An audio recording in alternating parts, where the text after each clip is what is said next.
ঐ ইহঁতিকেইটা বৰ অহা যোৱা কৰিবলৈ লৈছে। আজি দুদিন দেখি আছো সিহঁতক। দুদিন দেখিলোতো। ক'ৰ হয় এইকেইটা? আহিছে ক'লৈ নো এইকেইটা? চুলিয়ে তুলিয়ে দেখিছ আমাৰ ঘৰলৈ আহিছে নেকি? পিছতো দেখিছে নে? চুলি দেখিছে নে পিছতো?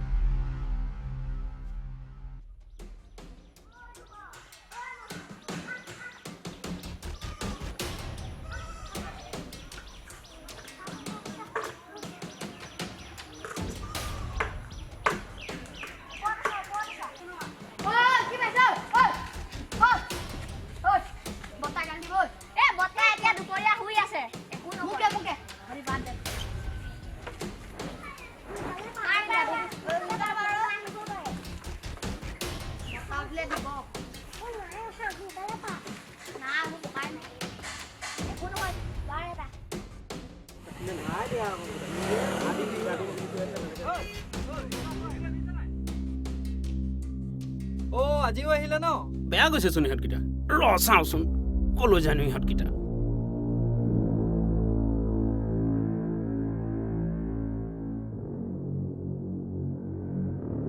অকল মোবাইলকে পিটিকি থাক তহঁতে, কি ক'ত ঘটি আছে গম নাপাৱ। এইফালেচোন এইফালে। আমাৰ গাঁও পিনে সোমাইছে। এইকেইটা আমাৰ ফালে সোমালে নহয়।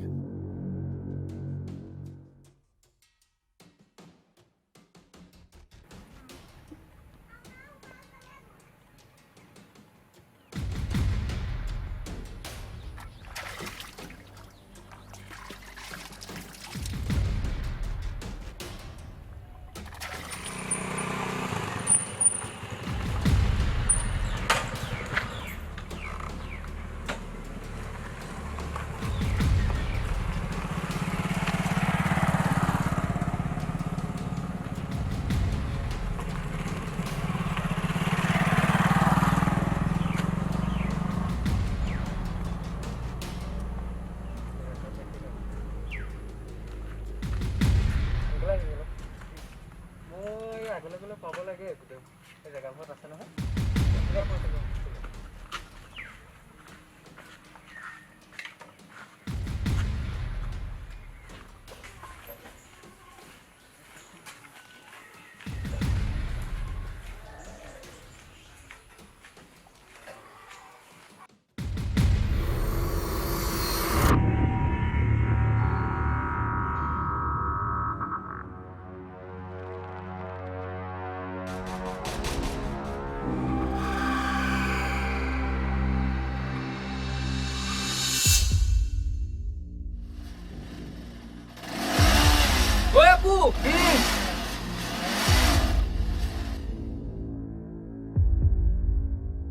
কোনো সেইটো এইটো বাবলু। আৰু তই অলপ পঢ়া শুনা কৰিবি। দিনৰ দিনটো সেই ছটা পিটিকি থাকিলেই নহয়। এই বৰদেউতা মইতো পঢ়িয়ে আছো। পঢ়িয়ে আছ? কি পঢ়ি আছ তই? শুনক, নামনি অসমকে মুখ্য কৰি অসমৰ বিভিন্ন ঠাইত সোপা ধৰা টিকিল গিলনিৰ ফলত মানুহ থাকিব নোৱাৰা অৱস্থা হৈছে। এইবোৰ কথা গম পায় নাপায় চাগে। আৰু আছে, মুখত সোপা দি ল'ৰা ছোৱালী ধৰি নি বিক্ৰী কৰি দিছে। এইটো শুনক, দিন দুপৰতে ঘৰত মতা মানুহ নথকাৰ সুযোগ লৈ জীয়াৰী বোৱাৰীক কাটি মাৰি অলংকাৰ টকা পইচা সকলো লৈ গৈছে। এইবোৰ কথা চাগে আমাৰ গাঁৱত গমেই নাপায়, হয় নাই? আৰু মোক পঢ়া কথা ক'বলৈ আহিছে। বৰদেউতা সাৱধান হ'ব হ'ল দেই, মই কৈ থৈ গৈছোঁ।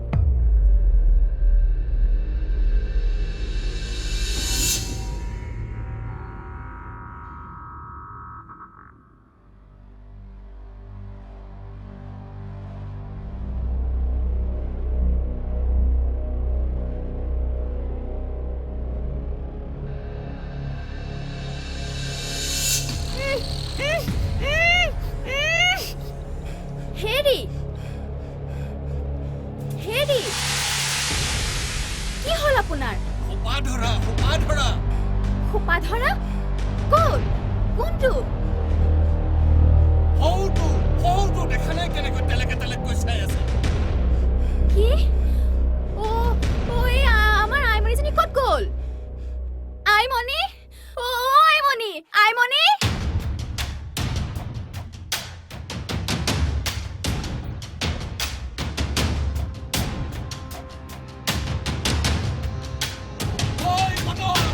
ঐ নীলকণ্ঠ!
ইয়াক এইবোৰ সুধি থাকি লাভ নাই বুজিছ ইয়াক দুশমান দিবহে লাগে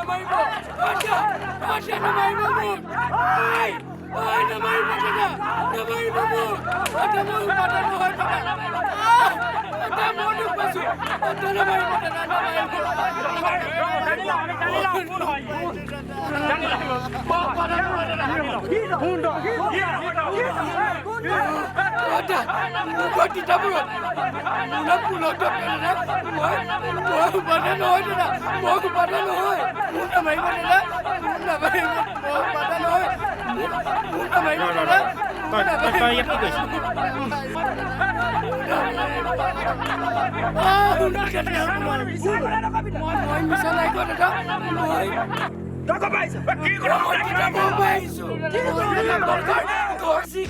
গৰচিকা কাৰণে আহিছিলো দাদা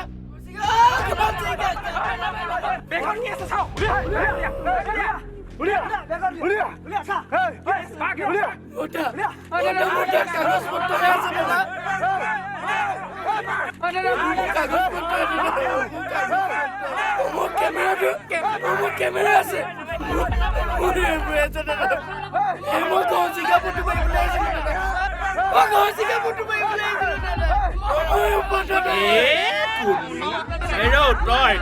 তই ঘৰ চিৰিকাৰ লগত তাৰমানে ঘৰ চিৰিকাৰ লগত কথা পাতিছিলি হা কথা ক'বলৈ আহিছ হা কথা ক'বলৈ আহিছ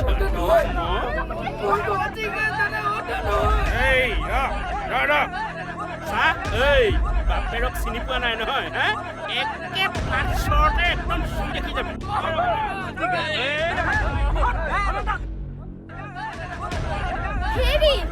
হেৰি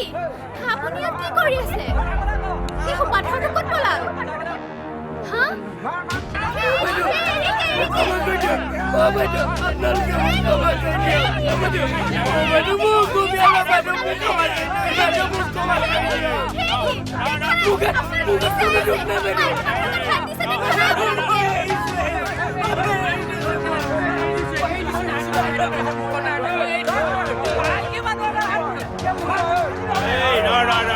তই সঁচা কথা কওঁ তই আমাৰ বিপদ ঘটাই হেৰি বাপেৰক চিনি পোৱা নাই নহয় ৰাইজ কি চাই আছে ইয়াক এপিজন দিয়ক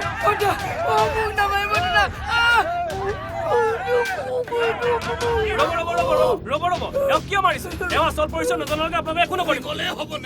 তুমি ক'লেই হ'বনে ইয়াকতো আমি ঠিক চিনিছো ইহে সোপা ধৰা জাতিয়ে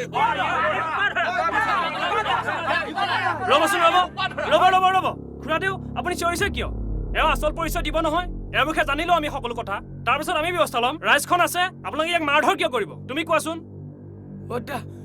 মোৰ নাম পুলক দত্ত ঘৰ মোৰ তিতাবৰত মই বৰ মহৎ উদ্দেশ্য এটা লৈ ইয়ালৈ আহিছিলো দাদা মোক এওঁলোকে সন্দেহবশতঃ মোক এনেকুৱা কৈছে দাদা মই উপাদান নহয় তোমাৰ মোনাত কি আছে উলিয়াচোন বাৰু মোৰ কাগজ পত্ৰ ঘৰচিকা চৰাই গৱেষণা কাগজ পত্ৰ এইবোৰ ফটোৰ এইটো মোৰ কেমেৰা মোৰ কেমেৰাটো হয় ছাৰ আমাৰ গাঁৱতে নাই একো কোৱা নাই এতিয়ালৈকে আমাৰ ৰাইজ গোট খাইছে ইয়াতে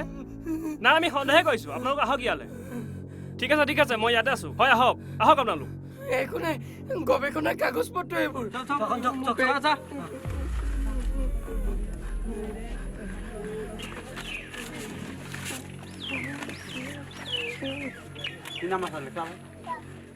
ঐ পুলক কি হ'ল তোৰ ইয়াত পৰি আছ যে বাইকখনো গাঁৱৰ ইটো মূৰতে পেলাই থৈ আহিলি যে আৰু এইবোৰ ইয়াত বজাৰ মেলিছে যে কি হ'ল বজাৰ মই নাই মেলা মোক সন্দেহ কৰি এই দাদাসকলে মাৰিবলৈ আহিছে মোক উপাধৰা বুলি কৈছে এই দাদাজনে মোক আপোনালোকে বাৰু ইয়াক কিয় সন্দেহ কৰিছে নকৰিম মানুহে কোৱা শুনিছো নহয় এনেকে ভাও ধৰি সৰু ল'ৰা ছোৱালীবিলাকক ধৰি লৈ গুচি যায় আৰু পাছত বিক্ৰী কৰি দিয়ে আজি আইমনিক লৈ গ'লহেঁতেন মই দেখিলো বুলিহে খুৰাদেৱে মোক ঘৰ চিৰিকা চৰাই ফটোহে দেখুৱাইছিল মোক ধৰি নিয়া নাই নহয় হয় হয় ৰাইজনীক মই ঘৰ চিকা ফটোৱে দেখাইছিলো হোৱাইজনী তুমি এই, কৈ দিয়াচোন নাজানো, তই একো কথাই বুজি পোৱা নাই তই একো কথাই বুজি পোৱা নাই মুঠৰ ওপৰত এহেঁতক খুব পিটিব লাগে ৰ'ব এওঁ আৰু মোৰ বিষয়ে আপোনালোকে বহুত কথা জানিবলৈ আছে এওঁৰ নাম পুলক দত্ত এওঁৰ ঘৰ তিতাবৰত ঘৰচিৰিকাৰ ওপৰত ৰিচাৰ্চ কৰি থকা এওঁ এজন গৱেষক বিলুপ্তিৰ পথত থকা ঘৰচিৰিকা চৰাইৰ ওপৰত এওঁ বহুকেইখন গ্ৰন্থ লিখিছে সেইবিলাক কথা আপোনালোকে গম পাই জানো আৰু মোৰ ঘৰ শদিয়াত মোৰ বিষয়বস্তু হৈছে অৰ্কিড কপৌফুল জাতীয় লতিকাৰ ওপৰত মই ৰিচাৰ্চ কৰি আছো কিন্তু তোমালোকৰ যিহে চেহেৰা মোৰ হলে বিশ্বাস হোৱা নাই দেই তোমালোকে সঁচা কথা কোৱা হলে খুৰাদেউ মানুহৰ চেহেৰাটোৱে আচল পৰিচয় নহয় নহয় আচল পৰিচয় হৈছে মানুহৰ কৰ্ম এওঁলোকক কথাখিনি ক'বলৈ দিয়ক তাৰপিছত আমি যি কৰিব লাগে কৰিম কোৱাচোন তোমালোকে শুনক আপোনালোক আচলতে সৌভাগ্যশালী আপোনালোকৰ গাঁওখন প্ৰাকৃতিক সৌন্দৰ্যৰে ভৰপূৰ হৈ আছে এই গাঁওখনত জাক জাক ঘৰচিৰিকাৰ সমাগম ঘটে আৰু আমিও গৱেষণা কৰিবলৈহে ইয়ালৈ আহিছিলোঁ তাৰ প্ৰমাণে বস্তুবোৰ চাওক শুনিলে নহয় খুৰাদেউ আপোনালোকে মিছাতে এটা বহুত ডাঙৰ বিপদ ঘটাবলৈ গৈছিল মানুহৰ সাজপাৰ চাল চলন এইবোৰ চাই যিকোনো এটা সিদ্ধান্ত লোৱাৰ আগত 10 বাৰ ভাবিব আমাৰ গাতো সিমান দুখ নাই বুজিছ আমাৰ গাতো সিমান দুখ নাই নহয় আজি আকৌ কিছুদিনৰ আগৰ পৰা ভতিজা ল'ৰাটোৱে মোবাইলত পোৱা কথাবোৰ আমাক কৈ আছে আমাক শুনাই আছে আমিনো কি জানো গাঁৱৰ মানুহ সেই আকৌ এনেকেও কৈছে নহয় বোলে সেই ঘৰৰ বোৱাৰী জীয়ৰী মাৰপিট কৰি ঘৰৰ ধন টকা পইচা সকলো লৈ যায় আৰু সেই ল'ৰা ছোৱালীবোৰো বোলে ধৰি লৈ গুচি যায় আমিনো কি জানো আমি আৰু সেই গাঁৱৰ মানুহহে আপোনাৰ কথাও বুজি পাইছো খুৰাদেউ এই ছ'চিয়েল মিডিয়াবোৰেও মানুহৰ মনত ভয় আৰু সন্দেহৰ বীজ সিঁচি দিছে আৰু এই সন্দেহে নামাইছে বিপদ প্ৰয়োজন হ'লে আমি প্ৰশাসনৰ সহায় বিচাৰিব লাগিব তেওঁলোকে আহি যি কৰে কৰিব আমি মাত্ৰ প্ৰশাসনৰ ওপৰত বিশ্বাস আৰু আস্থা ৰাখিব লাগিব অন্যথা বহুত ডাঙৰ বিপদ হ'ব পাৰে ঐ পুলিচ আহিছে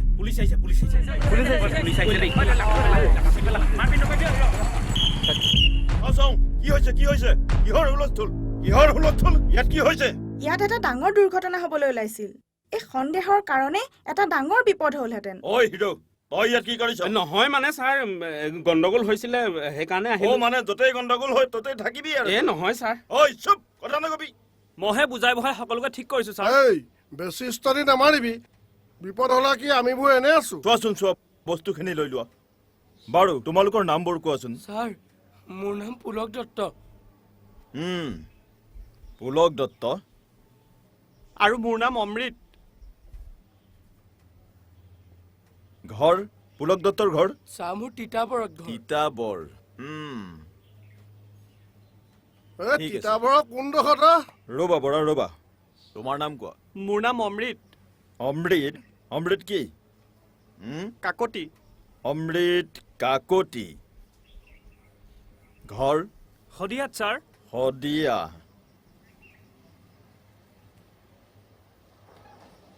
ঠিক আছে তোমালোক এতিয়া থানালৈ যাব লাগিব ঐ তহঁত দুটা বল থানালৈ বল ৰ'বচোন ছাৰ এওঁলোকক আকৌ থানালৈ কিয় নিব লাগে এওঁলোকেতো কোনো অপৰাধ কৰা নাই এওঁলোক সাধাৰণ মানুহ একজন গৱেষক এওঁলোকে প্ৰকৃতি আৰু সমাজৰ কাৰণে কাম কৰে আৰু এটা কথা আপুনি যে ক'লে বিপদ হ'লে আমি আছো বুলি তাৰ মানে কি বিপদ হ'লেহে পুলিচ আহে নেকি বিপদৰ আগত আপোনালোকক কৰিবলগীয়া কাম একোৱেই নাই হেৰা ডেকা ল'ৰা কথাবোৰ বৰ সহজ নহয় বুজিছা দিনকাল বৰ ভাল নহয় কেতিয়া ক'ত কেনেকৈ ফিৰিঙতিৰ পৰা খান্দব্দা হয় কোনেও গম নাপায় বুজিছা এনেই পুলিচক দোষ দি লাভ নাই আপুনি ঠিকেই কৈছে ছাৰ সজাগ আৰু সচেতন হয় ৰাইজ আমি যদি সজাগ আৰু সচেতন নহওঁ তেন্তে আমাৰ বিপদ অনিবাৰ্য ৰাজনীতি আৰু কূটনীতিৰ মাজত পাকঘনি খাই থোৱা কথাবোৰ বহু সময়ত সৰ্বসাধাৰণ মানুহে বুজিয়ে নাপায় ঘটি যোৱাৰ পাছতহে অনুধাৱন কৰে এচাম সুবিধাবাদী ৰাজনীতি কৰা মানুহে অতি গুৰুত্বপূৰ্ণ সামাজিক বিষয় জনসাধাৰণৰ মাজৰ পৰা দূৰ কৰাৰ উদ্দেশ্যে এনেধৰণৰ এই সোপা ধৰা ডাইনীৰ দৰে এনেধৰণৰ কিছুমান উৰা বাতৰিৰ যোগেদি সাধাৰণ ৰাইজক ভীতিগ্ৰস্ত কৰি তোলে আৰু সেইচা মানুহে তেনেকুৱা সুবিধাবোৰ লৈ নিজৰ স্বাৰ্থবোৰ পূৰণ কৰি থাকে এনেবোৰ ঘটনাৰ বলি হৈ বহুজনে বহু সময়ত নিজৰ জীৱন পৰ্যন্ত আহুতি দিব লগা হৈছে তুমি ঠিকেই কৈছা অন্ধবিশ্বাস কুসংস্কাৰ এনেধৰণৰ উৰাবাতীৰ প্ৰভাৱৰ বাবে আমাৰ সমাজত বিভিন্ন ধৰণৰ দুষ্কাৰ্য হ'বলৈ ধৰিছে এইবোৰৰ পৰা পৰিত্ৰাণ পাবলৈ হ'লে ৰাইজ আমি সকলো সচেতন হ'ব লাগিব আৰু প্ৰকৃত অপৰাধীক চিনাক্ত কৰি আমি আইনৰ হাতত গতাই দিব লাগিব আমি কথাবোৰ ভালদৰে চিন্তা কৰি সকলো প্ৰগতিৰ দিশত আগবাঢ়ি যাব লাগিব আজিকালি কোনেও কাৰোৰ বাবে চিন্তা নকৰে বুজিছা মোক মাৰি তুমি খোৱা তোমাক মাৰি মই খাওঁ অৱস্থা ধৈৰ্য সহ্য কৰোঁ কাৰোৰে গাত নাইকিয়া হ'ল সেইকাৰণে ছাৰ কেতিয়াবা মন যায় সেই উৎপতীয়া মুখা কোবাই কোবাই কোবাই হাড়বোৰ ভাঙি দিম কিন্তু ধৈৰ্য ধৰি সহ্য কৰি আছো আৰু ছাৰ আমি ধৈৰ্য ধৰিবই লাগিব মানুহে মানুহৰ বাবে চিন্তা কৰিব লাগিব জাতি জনগোষ্ঠীৰ মাজত ধৰ্ম অধৰ্মৰ নামত বিভেদৰ বীজ সিঁচি নিজৰ স্বাৰ্থ সিদ্ধি কৰিব বিচৰা সেই মানুহৰূপী দানৱবোৰক আমিয়ে মানুহৰ শাৰীলৈ উভতাই আনিব লাগিব হাতৰাজ সামৰি একৰাজ কৰা শান্তি সম্প্ৰীতিৰে এখন বৰ অসম গঢ় দিয়া চাউলুং চুকাফা শংকৰ মাধৱ আৰু আজান ফকীৰৰ মহানাটৰ অমৃত বাণী আমি সদায় মনত ৰাখিব লাগিব আমি পাহৰিলে নহ'ব বিশ্ব বিস্তৃত শিল্পী সুধাকান্ত ভূপেন্দাৰ সেই কালজয়ী গীতটি মানুহ যদিহে নহয় মানুহ দানৱ কাহানিও নহয় মানুহ যদিহে নহয় মানুহ দানৱ কাহানিও নহয় মানুহ যদি দানৱ কাহানি বা হয় মানুহ লাজ পাব কোনেনো কোৱা সমনীয়া মানুহে মানুহৰ আপোনালোকে এতিয়া ঘৰলৈ যাওক আৰু হুলস্থুল নকৰিব ইয়াত একো গণ্ডগোল নকৰিব আপোনালোকে ঘৰত নিশ্চিন্ত মনেৰে থাকক এনেকৈ যদি সচেতন হয় তেতিয়াই আমাৰ সমাজখন ভালে থাকিব গতিকে আপোনালোক এতিয়া ঘৰে ঘৰে যাওক আমি এওঁলোকক ঘৰলৈ পঠাম ভাবিব কোনেনো কোৱা সমনীয়া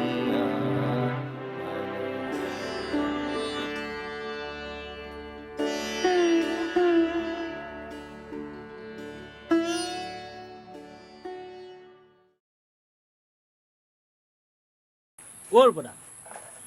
কালি কিন্তু বৰ ডাঙৰ ঘটনা ঘটিছিলে আকৌ দেই হয় হয় হয় নহয়নে বাৰু পিছত আমাৰ গাঁৱৰ ৰাইজে কথাটো বুজি পালে বুলিহে বুজি পালে নহ'লে আমাৰ গোটেই গাঁৱৰ ৰাইজৰো বিপদ হ'লহেঁতেন নহ'লে বৰ ডাঙৰ ঘটনা ঘটিলেহেঁতেন এনেকৈ ঘটি যায় বহু ঘটনা পৰিঘটনা আমাৰ সমাজত সিদিনা কাৰ্বি আংলঙত সূত্ৰপাত হৈছিল এই মানৱ ইতিহাসৰ এক কলংকিত অধ্যায় এই অধ্যায়ে সোঁৱৰাই দিয়ে মানুহ যদি প্ৰকৃত মানুহ নহয় তেন্তে ভুল লুণ্ঠিত হ'ব মানৱতা গতিকে আহক একত্ৰিত হৈ আমি সজাগ সচেতনতাৰে জ্ঞানৰ বন্তি জ্বলাই পোহৰৰ দিশে ধাৱমান হওঁ আৰু গাঁও মানৱতাৰ জয়গান